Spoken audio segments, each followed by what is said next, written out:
My son is addicted to pornography. This is a very serious topic today, so I hope that you've subscribed to our channels because we have lots of information on sexual addiction, and that can be helpful. If you have a question, put it in the box. We'll get to you as soon as possible.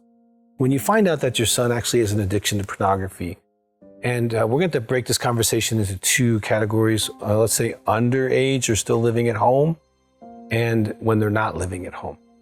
So if they're living at home and they're teenagers, this is a significant time to be able to address the issue. Now, the fact that if they're asking for help, great. Most times they're not asking for help because they don't know they have an addiction. They don't know that they're out of control. They don't see their life getting smaller. They don't see the impact on their sexuality, their marriage. They don't see that they're attaching to an object. They don't see the damaging they're doing to their spiritual, emotional, and moral self because those can't be seen. But it makes them feel better. It lets them to escape. It lets them feel powerful, sexual, in control, attractive, all these kinds of powerful feelings. And depending on the type of pornography they're looking at, it can even really touch some deep things inside their heart psychologically.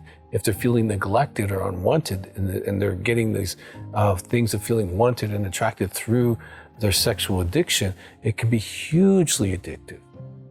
Now, if you're wanting them to get help and they need help, whether they think they do or not, let's walk through some of the basics that are real kind of obvious things you can do. Number one, on all your home computers, get our porn blocker. Go to drdougweiss.com and click the porn blocker button. I think it's under resources, and get that on everything. His phone, all the computers he has access to, that's a way to stop it from coming in. Okay, another way to stop it from coming in is if you call our office or go to the website, and I think it's under resources as well, there's a phone there that doesn't allow kids to get on the internet. They can text you, they can call you, and they can do navigation, but they can't use the internet. And that kind of phone will be really helpful for them to minimize their exposure.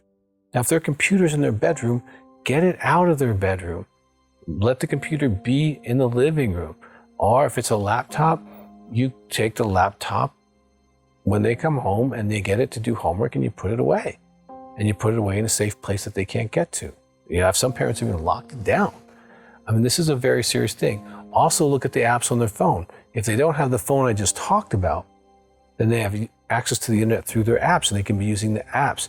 You want to have the password to their phone and be the security there, and you don't allow apps on the phone unless you approve of them. But even some of the approved apps you might want to look at to see if you can get on the internet through them, because they can sometimes go through that. Video games is another way. Most of those are connected to the internet, and they can go through the games and get on the internet and look at pornography for hours. And I would suggest strongly, if they got a lot of video game activity, get that in the living room, or get that tuned down to maybe an hour a night or half hour a night or a half hour, every few days or only on the weekends. Some kind of boundaries on the media, television, video games, and computer, because they're actually getting attached and getting their needs met through the screen as opposed to real relationships. Now, as far as counseling, we have intensives. They can come for 3 to 5 days, and they can start getting some work on this and addressing maybe why they got into the situation and what they need to do to get better. This can also be helpful. Of course, we want dad to come with them if they're underage and do that. If they're adults, they can come for 3 or 5 days. If they're married, they want the wife to come with them. That's fantastic. We want to do that. So now with addictions, mom and dad, you are powerless over this. You can't make them change. Change is a hard issue. And if they don't want to change, what you need to do is kind of make it hard for them to get to their substance. In this case, that's pornography. And as dads, you want to be holding them accountable, even if it's daily for a while, but at least weekly. How you doing with any porn this week? How you doing with masturbation? Let's talk about this, okay? Dads, you need to show up here. You don't get to be the silent dad like your dad, where you never talked about it. You're going to have to talk about this regularly to make sure he feels accountable to you in this way. If you have a son and they're underage, this can get really serious. They can get into illegal behaviors on the net. They can look at minor pornography. They can actually start trying to experiment, and they can end up in jail. This is a serious time to deal with it because it's one click away to get into illegal material. And it's one choice away to scar them for the rest of their life. And if that's already happened, you definitely want to get help. That can really, talk to your attorney, see if that can be a mitigating factor. But this is really, really important that you address this as early as possible. I started my recovery at 19 years old. Okay, I'm now 60 years old. I started getting free from sexual addiction right around the early 20s. So I've been clean for almost 40 years. And your son can be too. And they need to hear hope in this. And there's lots of things you can do here. Now, if they are already out of the house, they're above 18, they're in college, they're in their 20s, 30s, 40s, or 50s, totally different animal. They're going to have to want to get better. So you can give them information. We have a book called The Final Freedom or The 6 Types of Sex Acts. They can read something like that. And if they want to get better, they can definitely call, do phone counseling, do intensives. Their wives are going to be the ones who are going to be suffering. The statistics of post-traumatic stress disorder is in the 80-90%. Depression for the wives, self-esteem being damaged, and many other damaging impacts just from pornography with their husband. So it's not just something that just affects him. And if he wants help, you want to make sure that you're not sending them to a place that says they treat sex addiction, but nobody's certified. Make sure that they're certified in some way to treat sex addiction. If you call my office at 719-278-3708, we can help you with that.